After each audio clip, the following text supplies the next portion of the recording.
बोलिए सदगुरुदेव की जय। कल मैंने संवाद उठाया था जीवन मुक्त का। संतो जीवत ही कर आशा,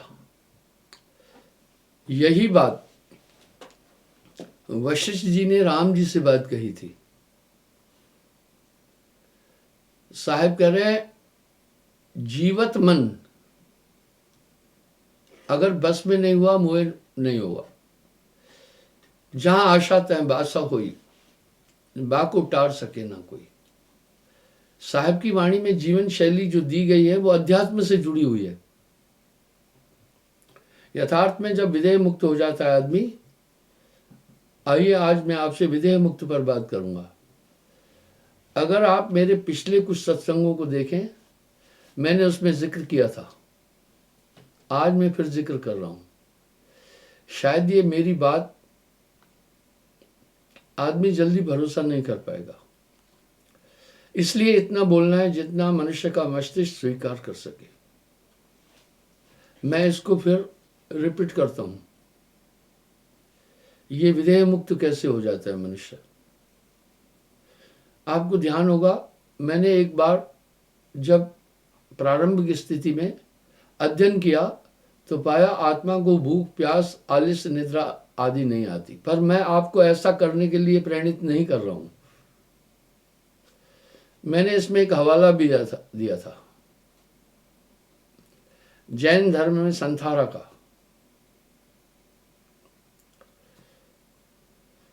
पर वो पद्धति अलग है। मेरा ये मानना है, आदमी अगर अपने में स्थित हो जाए, मन नियंत्रित हो, तो किसी भी आहार की जरूरत नहीं पड़ेगी। मेरी ये बात वैज्ञानिक कभी नहीं स्वीकार कर सकते, कभी नहीं करेंगे। जब आपका मोबाइल होल्ड पर है, उस समय आपकी चार्ज नहीं लगेगी। आपने मोबाइल को होल्ड पर कर दिया है। इसी तरह विदेह मुक्त में आदमी बॉडी को होल्ड पर करता है। पर जीवन मुक्त होना तो ठीक है, विदेह मुक्त बहुत जटिल है। मैं आपको वैसा करने की प्रेरणा नहीं दे रहा हूं। जीवन मुक्त में मनुष्य संसार के सब कार्य करता हुआ भी आसक्त नहीं होता है। अपने अंदर के सभी विकारों को नाम की ताकत से सब खत्म हो जाते हैं, गुरु प्रताप से। काम क्रोध लोभ मोह ये क्रियाशील नहीं हो पाते हैं। और खावता पीवता जागता सोता, कहे कबीर सो रहे माही। मैंने जीवन मुक्त पर कल आपसे काफी बातचीत की थी। जीवत समझे जीवत बूझे जीवत हो ब्रह्मनाशा, जियत मुक्त जो भय मिले थे मुए मुक्ति निवासा। देखिए आप यहां साहब बड़ा साफ कह रहे हैं, जाकी आस लाग रहे जयमा, कहे कबीर पहुंचाऊं तहमा। मैंने जीवन मुक्त की व्याख्या कल काफी विस्तार से दी थी। विदेह मुक्त में क्या होता है? मनुष्य आत्मनिष्ठ हो जाता है पूरा। जब पूर्ण रूप में आत्मनिष्ठ हो जाता है तो भूख प्यास निद्रा आदि सबसे परे हो जाता है। मेरी कई वाणियों में इसका उल्लेख है।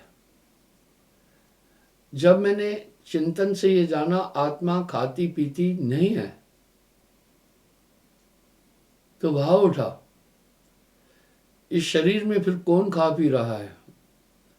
इसका मतलब है शरीर का धर्म पालन करने के लिए हमें कोई ताकत बाध्य कर रही है, हमें कोई ताकत बाध्य करती है। हमारी आत्मा का शरीर से कोई संबंध नहीं है, ब्रह्मवश ही शरीर। और यही बात वशिष्ठ जी ने राम जी को भी कही है। पलटू साहब अपनी वाणी में एक बात कह रहे हैं, ज्ञान भूमि के बीच लगत ना भूख और प्यासा।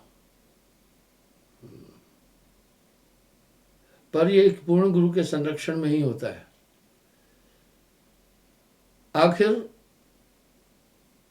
मनुष्य भोजन क्यों कर रहा है? उसे ऊर्जा चाहिए। ऊर्जा क्यों चाहिए? क्योंकि हम इस शरीर से काम कर रहे हैं।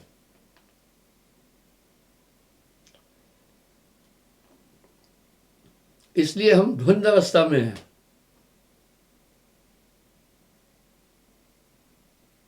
अगर आपकी बैटरी नहीं जल रही है तो उसका पावर सेव है।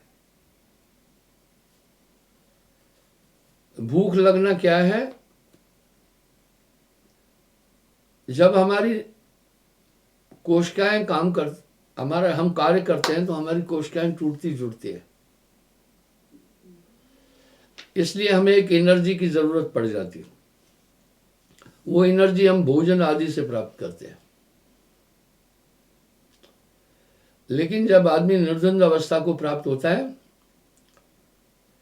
तो साहब वाणी में कह रहे हैं, ज्ञान भूमि के बीच, पलटू साहब बोल रहे, लगत ना भूख और प्यासा। तो एक निश्चय किया।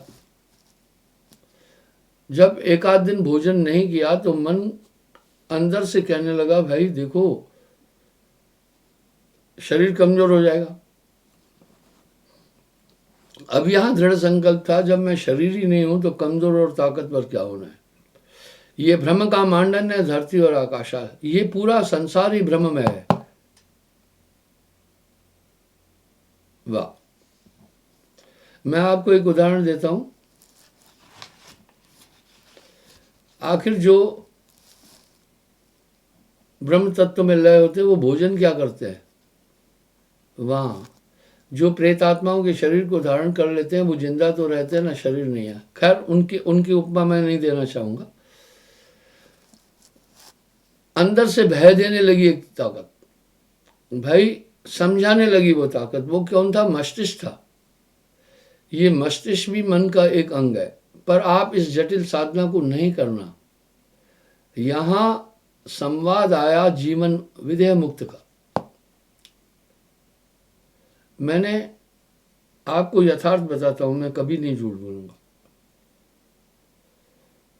इतने में क्या होने लगा, साहब यहां कह रहे 5-25 को साधे साध कहा है। वाह। 5 तत्व 25 प्रकृतियां, 25 प्रकृतियां, इनमें क्या आ जाता है? पांचों तत्व की 5-5 प्रकृति है, 25 प्रकृतियां आ जाती है। इसमें अग्नि तत्व से भूख, प्यास, आलस्य, निद्रा, जंभाई आ जाती है। वायु तत्व से सुकड़ना, पसरना, बोलना, सुनना, कहना आ जाता है। जल तत्व से थूक, मूत्र, प्यास, बीज, रक्त आ जाता है। इस तरह आकाश तत्व से काम, क्रोध, लोभ, मोह, अहंकार आता है। यहां साहब क्या कह रहे हैं? 5-25 को बांध के किया ऊपर डेरा। अब देखिए यहां थोड़ा समझिएगा। तो निसंदेह एक आध दिन में शरीर थोड़ा सुस्त हुआ,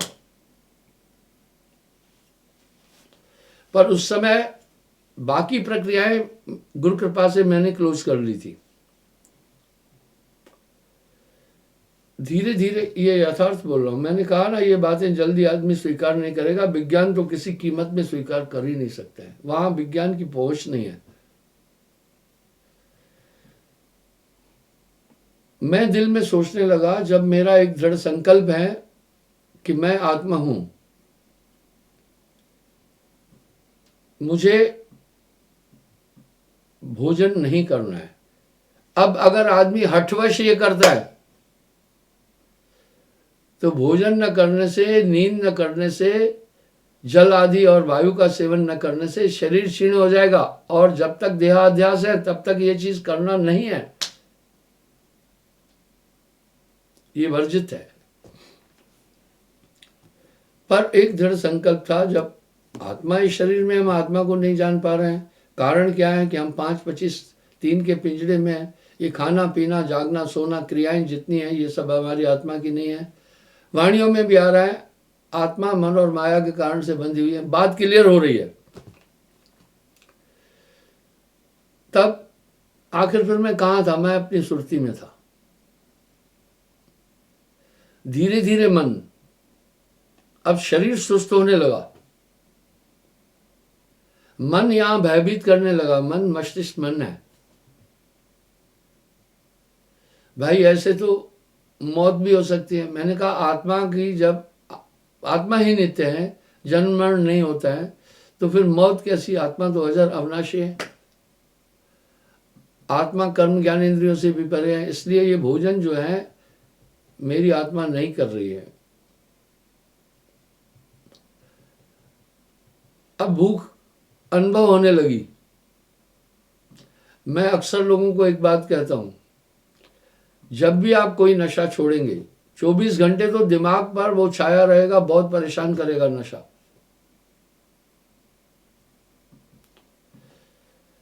तीन दिन तक वो ऐसी अपनॉर्मेलिटी शरीर में लाएगा, आपको बाध्य करेगा नशा कि मुझे करो। इसी तरह शरीर की प्रकृतियां भी बाध्य करती है। मैं देखना चाह रहा था कि मेरे शरीर में ये झंझट, साहब कह रहे कायागर खोज मेरे भाई, तेरी काल अवध घट जाए। ये प्रारंभिक स्थिति की बात बता रहा हूं। अब मैंने अपनी पूरी चेतना एक ही जगह पर इकट्ठी कर रखी थी, मस्तिष्क में। अजपा स्थिति में आया। सुमरण तो मैं करता ही रहता था। अब मन काफी तर्क देने लगा, दिमाग। निसंदेह शरीर थोड़ा थोड़ा सुस्त होने लगा। मैं कहा आत्मा खाती पीती नहीं। ये हठ नहीं था, मैं हठयोग के पक्ष में नहीं हूं। हठयोग तो ऐसा है, जबरदस्ती इंद्रियों को साधना। इंद्रियों को जबरदस्ती नहीं साधा जा सकता है, इंद्रियों को ज्ञान से साधा जा सकता है। हठयोग यह है कि बलपूर्वक इंद्रियों को साधना नहीं, ज्ञानपूर्वक साधना है। धीरे धीरे मेरे शरीर की क्रिया बहुत स्लो होने लग गई। अब धीरे धीरे, लेकिन मैं अभी वहां, मैं जिंदा कैसे रहा ये सुनना। मैंने भोजन बिल्कुल छोड़ दिया। आपकी फीलिंग है, अगर आप ये फील करेंगे मैं कमजोर हो गया, तो सच में कमजोर हो जाओगे। दूसरा, अभी एनर्जी इन्वेस्ट ही नहीं हो रही थी। मैं किसी दृश्य को नहीं देख रहा था, अपने में स्थित था, अपने में स्थित रहता हूं। धीरे धीरे अब मैं पानी ज्यादा पीने लगा, और जल में सब तत्व मौजूद है। शास्त्रों का अध्ययन भी है। मैं कहा आत्मा खाती पीती नहीं है, जल की कोई आवश्यकता नहीं है। आप 5, 25, 3 को साधे। अब साहब की वाणी आप देखिएगा ना, 5 तत्व, 25 प्रकृति, 3 गुण, रज तम सत। वाह! ऊपर जाकर आसन अचल जमाए। वाणियों को लोग नहीं समझ रहे, सिर्फ गा और ठोक पीट रहे हैं ना। यहां साहब एक बात सीधी कह रहे हैं, कबीर का गाया गाएगा तो 3 लोक में मार खाएगा। कबीर का गाया बूझेगा तो अंतर्गत को सूझेगा। अब धीरे धीरे जब मैं एकाग्र होने लगा, एक अद्भुत आनंद की अनुभूति होने लगी, स्वती। इधर क्या हुआ, जब शरीर की क्रियाएं, ऊर्जा पूरी एक ही जगह इकट्ठी की, शरीर में ऊर्जा नहीं जाने दी। यहां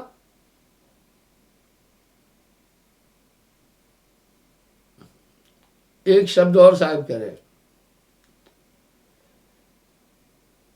कि जब आदमी सुमरण में आ जाता है तो उस समय भूख प्यास से भी परे हो जाता है, लेकिन आदमी इन चीजों को हल्का ले रहा है, बिल्कुल हल्का ले रहा है। तभी तो साहब वाणी में कह रहे हैं। अब यहां साहब एक और उदाहरण दे रहे हैं। 5 तत्व, गुण 3 तहां नहीं, 5 तत्व नहीं है आत्मा में। आत्मा इनसे परे है, निसंदेह कुछ इसमें भरा हुआ है ना। तभी तो साहब कह रहे हैं, संतो घर में झगड़ा भारी, 5 सखी प्यूं प्यूं करते हैं, भोजन चाहत न्यारी न्यारी। अब जब मैं एकाग्र होने लगा, मन की तरंगे मुझे ऑन स्क्रीन दिखने लगी। जो जो मन अंदर से संकल्प विकल्प ला रहा था मेरे आगे, मैं उसे अच्छी तरह समझने लगा। अब यहाँ साहब क्या कह रहे हैं, मन को मार गगन चढ़ जाए, एक एक शब्द में बड़ा वजन है। अब मुझे यूं लगा, मैं प्रैक्टिकल ये देखने लगा अब मन किस तरह से इंसान को बाध्य करता है और मस्तिष्क किस तरह से बाध्य करता है। बस यहाँ एक रोमांच भी उत्पन्न होने लगा और एक ये दृढ़ निश्चय था। मैं एक बात और कहता हूं, बुढ़ापा एक बेईमानी है। आप कहेंगे महाराज पूरी दुनिया बूढ़ी हो रही है, मैं कह रहा हूं इस दुनिया में सिर्फ आदमी बूढ़ा हो रहा है, बाकी जीव जंतु कम बूढ़े हो रहे हैं। आदमी मैथमेटिक्स जानता है ना कि अब इतने साल का हो गया तो इसलिए बूढ़ा हो रहा है। अब जो मन में उठने वाले संकल्प थे उनको मैं उन पर ध्यान नहीं दे रहा था, उनको थ्रो अवे, दूर हटा रहा था। नहीं, अब यहां साहब की वाणी की पुष्टि देता हूं, मन जाता है जाने दे, गह के राख शरीर, उतरा पड़ा कमान से क्या क्या कर सकता तीर।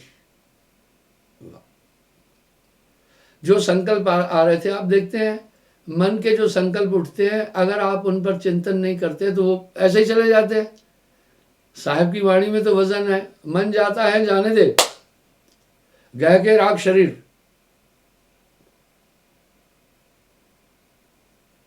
उतरा पड़ा कमान से क्या कर सकता तीर।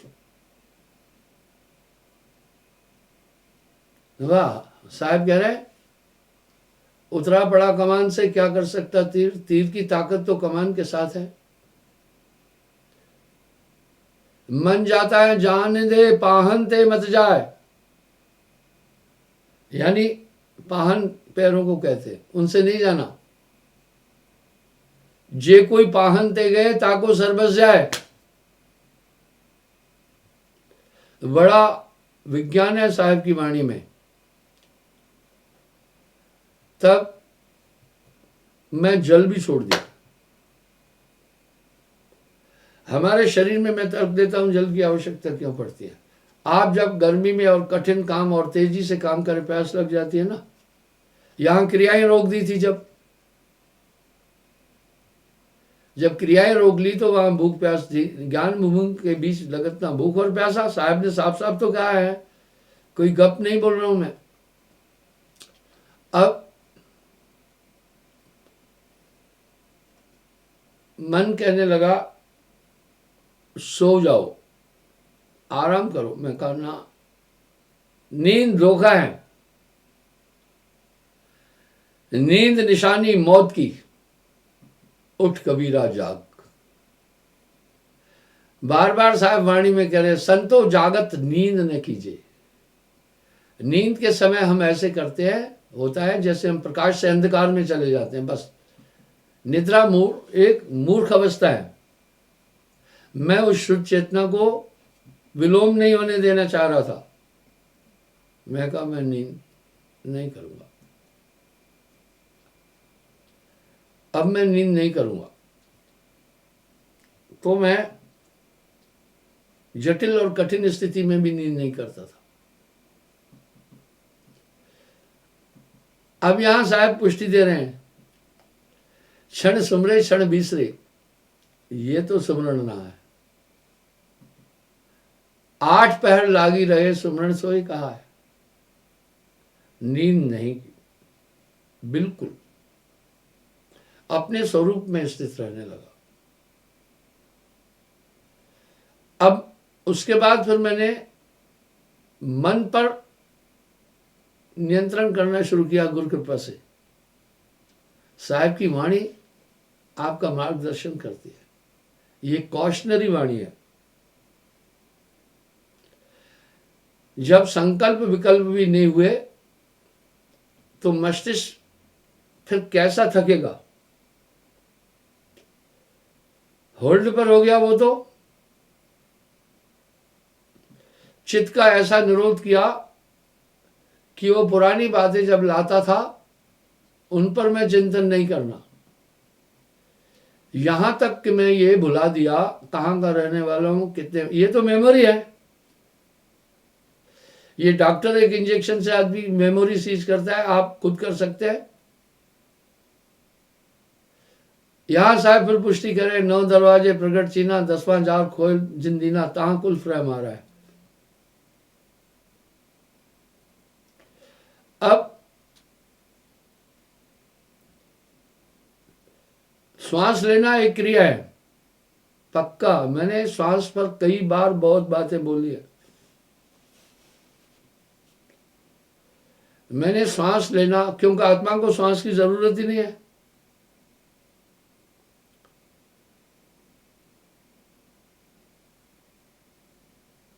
शून्य में वास कर दिया। शून्य का मतलब जहां नो एक्टिविटी एट ऑल। यहां फिर साहब क्या कह रहे हैं, सुन्न महल की फेरी देई सो वैरागी पक्का होई।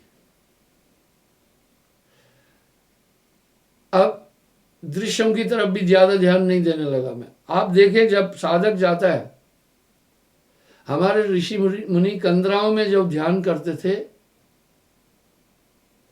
ताकि कोई दृश्य भी नहीं दिखी, कोई साउंड भी नहीं आए, इस तरह सबको नियंत्रित करता गया। अब यहां साहब कह रहे हैं, मन को मार गगन चढ़ाए। मन को मार गगन चढ़ाए, यह है मन को मारना।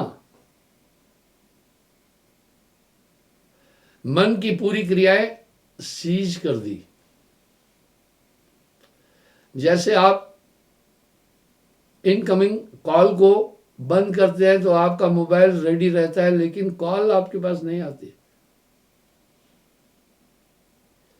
इस तरह धीरे अब दुनिया के लोग कैसे दिखने लगे, पागल की तरह दिखने लगे। कहानी समझ में आने लग गई कि ओ ये क्या चीज है, ये तो एक धोखा है, सभी जीव इसमें है, और वो नित्य जो आत्मस्वरूप है, परम शुद्ध चेतना है। इसकी तो पुष्टि गोस्वामी जी रामायण में भी कर रहे हैं। इस तरह अब वहां जब और आप संकल्प भी नहीं कर रहे, अजपा स्थिति में चले गए, तो आपका मस्तिष्क भी तो वहां क्रियान्वित नहीं हुआ ना इसको एक्टिविटी करने दी। मैंने कई बार बोला है ना, हमारे मन और मस्तिष्क, मन के 4 रूप है। जब ये संकल्प करता है तो इसको मन कहते हैं, जब निश्चय करता है इसी मन को बुद्धि कहते हैं, जब याद करता है इसको चित्त कहते हैं, जब क्रिया करता है इसको अहंकार कहते हैं। जब ये चारों क्रियाएं सज जाती है तो उसको कहते हैं ध्यान अवस्था। यहां मैं आपको पुनः पुष्टि दे रहा हूं। वासुदेव कृष्ण ने अर्जुन से कहा, हे अर्जुन, सत्य और प्रेम ही जीवन के लिए पूर्ण नहीं है, ये तो आवश्यक है, पर जीवन के लक्ष्य को पूर्ण करने के लिए काफी आदमी सच पर चलते हैं और दया भाव भी रखते हैं, अच्छे गुण है ये। बोला सत्य और प्रेम ही जीवन के का लक्ष्य पूर्ण करने के लिए पूर्ण नहीं है। जीवन का लक्ष्य पूर्ण करने के लिए भ्रुकुटी के मध्य मन का निग्रह करके आत्मा का साक्षात्कार करो। देखो मैं पुष्टि कर रहा हूं ना। साहब ने हर वाणी पर यूं कह दिया, कहत कबीर सुनो भाई साधो। क्या मतलब है, क्यों कह रहे हैं कहत कबीर सुनो भाई साधो? यानी इस पर चिंतन करना। वाह। अभी साहब कह रहे हैं, शून्य शिखर चढ़ बीन बजाए खुले द्वार सदघर की। यह शून्यास्त हो जाना, यह आत्मनिष्ठ हो जाना। क्या दिन है, क्या रात है, क्या सुबह है, क्या शाम है, कहाँ हूं, सब चीज हो जाए, ये मेमोरी है। संकल्प जब आए तो मैं उसका निरोध कर रहा था, क्योंकि अब ऑन स्क्रीन दिख रहा था। लोगों ने स्मार्टफोन में एक सिस्टम किया है, अच्छा, उसमें नेविगेशन भी दे दिया, टार्च भी दे दी, टाइपराइटर भी उसमें समा दिया, बड़ी चीजें उसमें दे दी। तो जब नेविगेटर स्टार्ट हो जाता है, आत्मा तो ज्ञानमय है ही है, बस उसने इस आत्मा ऊर्जा को भौतिक चीजों में लगा रखा है। अब साहब यहां तहां न माया कृत प्रपंच है, यह लोक कुटुंब परिवार। वहां ये 5 तत्व गुण 3 तहा नहीं था सृष्टि पसारा, शुदा तृष्णा नहीं शीत उष्णता सुख दुख का संचारा, आदि न व्याधि उपाधि कछुत है पाप पुण्य विस्तारा, ऊंच नीच कुल की मर्यादा आश्रम वर्ण आचारा, धर्म अधर्म तहाँ कुछ नहीं संयम नियम आचारा, अति अभिराम धाम सर्वोपर शोभा ता सपारा, कहे कबीर सुनो भाई साधो 3 लोक से न्यारो। अब यहां साहब एक बात और कह रहे हैं, कहत कबीर सुनो भाई साधो जगत बना है मन से। देखिए मन से ये क्या है, बिल्कुल प्रैक्टिकल चीजें हैं मेरे पास ना। तेरा मेरा मनवा कसे कोई रे, मैं कहता आंखन की देखी तू कहता है कागज की लेखी, मैं कहता हूं जागत रही है तू रहता है सोई रे, मैं कहता सुलझावन हारी तू रहता उर्जाई रे, तेरा मेरा मनवा कसे कोई रे। वह साहब यूं कह रहे। अब बिल्कुल यहां मन क्या हो गया, मन मूर्छित अवस्था में कर दिया, इसकी पूरी एक्टिविटी सीज कर दी।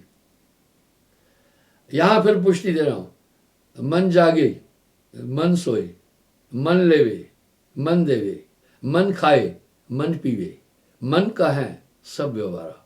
मेरी बात की यहां पुष्टि होगी, ठीक है। ये जागता भी मन है सोता भी मन है, और आत्मा ने अपने आप को मन के हवाले कर दिया। बड़ी अच्छी बात है। हम सब लोकोक्ति के अनुसार एक बात कहते हैं, भैया क्या बताएं मन माया के बीच में बंधे हैं, लेकिन आप हम सब इसको गहनता से नहीं लेते। बंधे हैं तो कहां बंधे हैं, और गोस्वामी जी तो कह रहे बिन रसरी सकल जग बंधे। जड़ चेतन है ग्रंथ पड़ गई, यद्यपि मिथ्या छूटत कट नहीं। तो अब मन की ऊर्जा ही आपका सुरती है। जब सुरती सिमट गई तो मन को ऊर्जा ही नहीं मिली। अक्सर मैं अपने प्रवचन में एक बात कहता हूं, मन न जड़ है न चेतन है। अगर मन जड़ होता तो फिर क्रिया नहीं कर सकता। मन जड़ और चेतन की मध्यावस्था है। जैसे सोने और जागने की एक मध्यावस्था होती है, इस तरह मन जड़ और चेतन की मध्यावस्था है। और मन की हर क्रिया तो आत्मा की सत्ता से ही तो चलती है। जब आत्मा ने सत्ता नहीं दी तो मन कुछ नहीं कर सकता। मन का संचालन तो शरीर का संचालन मन करता है। मन की ऊर्जा क्या है? मन की ऊर्जा आत्मा है। साहब के वहां शब्द बहुत सार्थक है। तेरा बैरी कोई नहीं, तेरा बैरी मन। अब सदा आनंद होता बैठा हूं, बहुत आनंद है वहां पर। वहां सुख और दुख कैसे प्राप्त होते हैं? इच्छा से तो होते हैं, संकल्प से होते हैं। पुरानी बात, जब कभी आपको दुख मिला किसी से, याद करते हो, वैसा ही दुख सामने आ जाता है। वो दुख सामने आ जाता है। हालांकि आप दुखी नहीं होना चाहते थे, ये काम मन ने किया। बहुत मन ही आए काल कराला, जीव नचाए करे बेहाला। साहब ऐसे ही कह रहे हैं कि जीव के संग मन काल रहा ही, अज्ञानी नर जानत नहीं। बस अब आत्मा जान गई वहां, ये मेरे से ऊर्जा लेकर मुझे मार रहा है। क्या साहब के सार्थक शब्द है। आप हो, आप ही बंद लो। अपने आप को आत्मा ने खुद बना।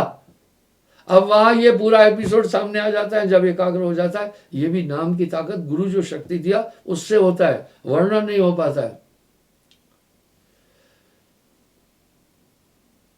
जैसे स्वान कांच मंडल में भरमत भूख मरो, कुत्ता अपनी ही परछाइयों को देख करके कांच के मकान में भौंक कर मरता है, उसे कोई नहीं मारा। आत्मा ने अपने आप को खुद ही बांधा। हंसा तू तो सबल था।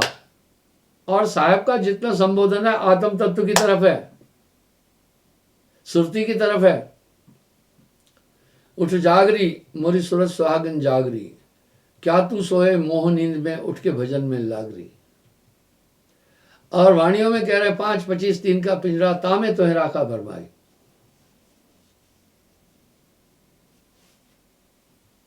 तो इस प्रकार से उस समय आत्मा अपने शुद्ध रूप को प्राप्त कर लेती है। जैसे ये शुद्ध रूप को प्राप्त कर लेती है, अब उसको पूरा पता चल जाता है कि किस प्रकार से मेरी ऊर्जा मन को मिलती है, मन फिर मुझे कैसे झंझट में डालता है, ये पूरी चीज उसको समझ में आ जाती है। अब यहां मैं इसकी पुष्टि देता हूं। आत्म अनुभव सुख सुप्रकाशा,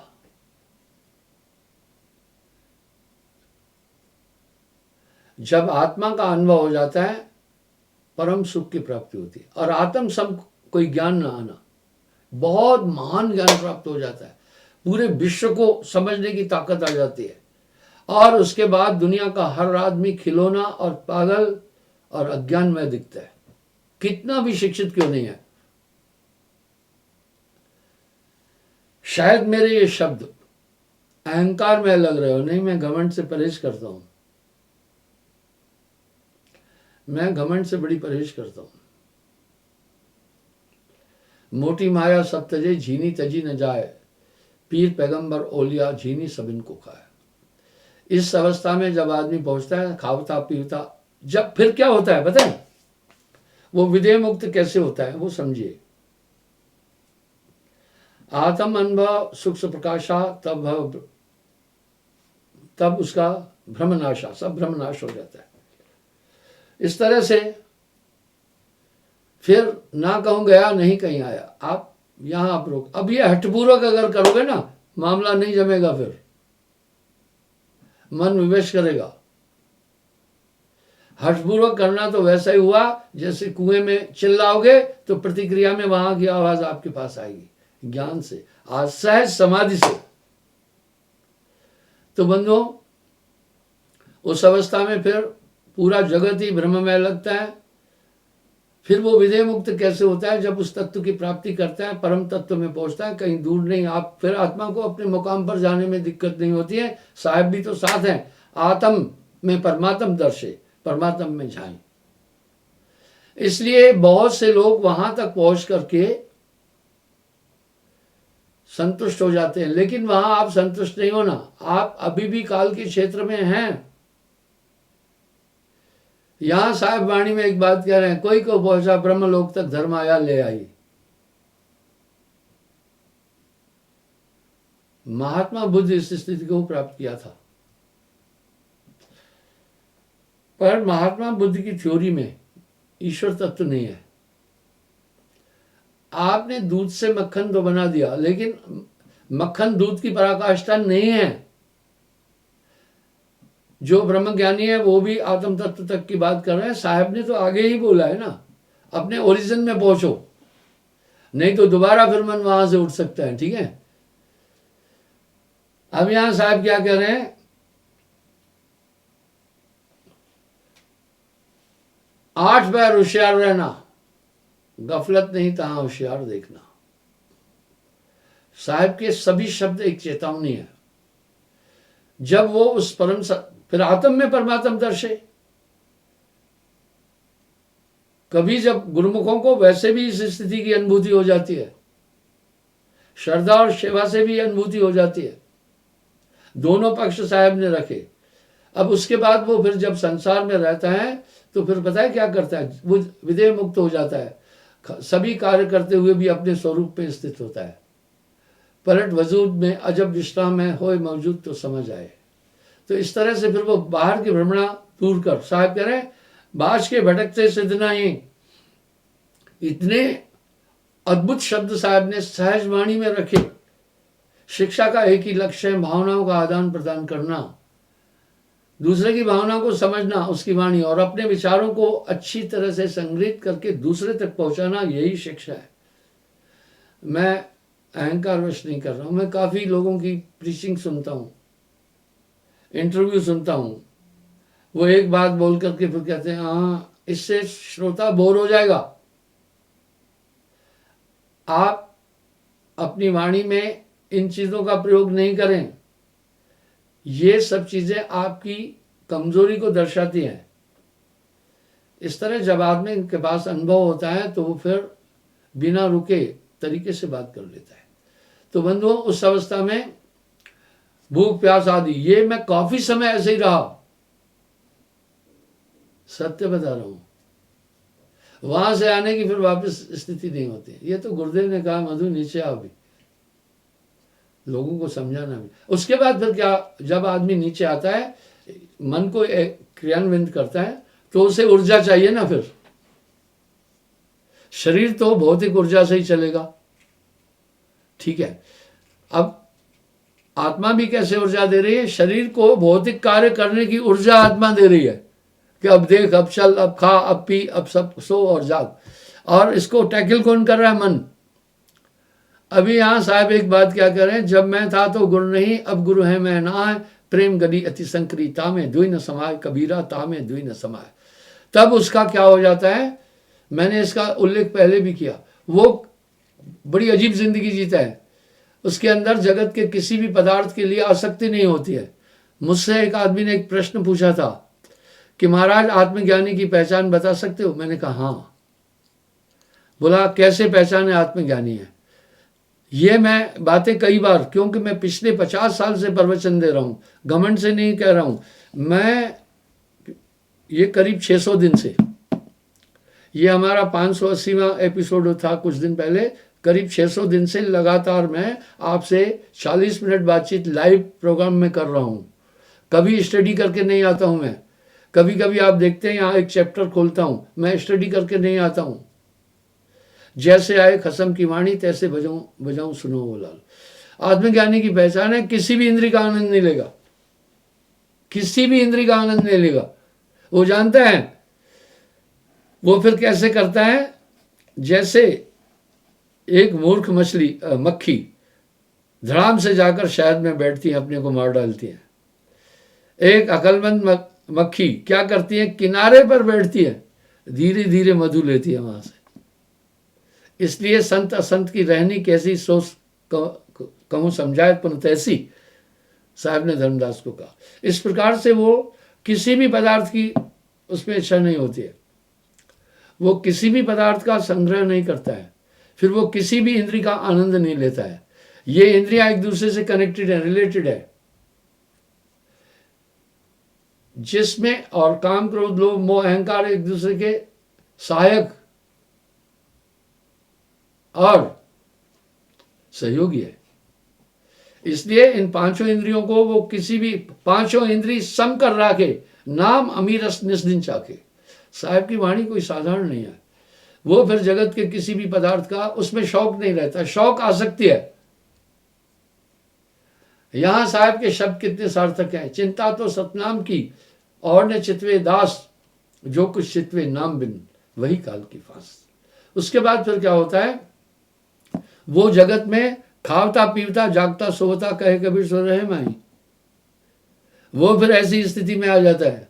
आप महापुरुषों के फोटो देखते हैं, उनके पीछे एक अद्भुत प्रकाश देखते हैं। वो ऐसा प्रकाश नहीं था। अगर ऐसा प्रकाश दिखता तो फिर दुनिया के लोग उनके साथ ऐसी जरूरत नहीं करते कष्ट देने की। पर वो आंतरिक दिव्य चेतना का प्रकाश उनके साथ हमेशा रहता है, वो बाहर नहीं दिखता है।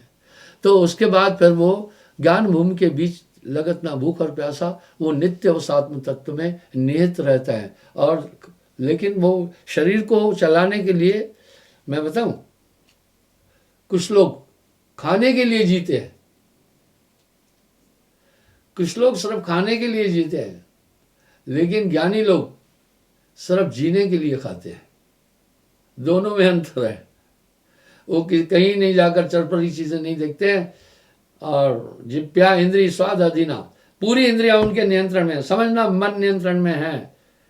इंद्रियों का मन का स्थूल रूप ही तन है, और तन के अंदर 5 कर्म 5 ज्ञानेंद्रियां हैं। जब इसकी ये अधीन है तो आप समझना वो आत्मनिष्ठ हैं। आत्मनिष्ठ की यही पहचान है कि वो सभी चीज़ों को, और हमेशा चेतन रहेगा, कभी गफलत में नहीं रहेगा। सूरत निर्वाह से रैन दिन लागी रहे, वो इस अवस्था में जाता है। मैं जानता हूँ, मैं घड़ी की तरफ जब थोड़ा ऊपर देखता हूँ तो आप समझना मेरा ध्यान घड़ी की तरफ गया, ऊपर कहीं छत में नहीं देख रहा हूँ।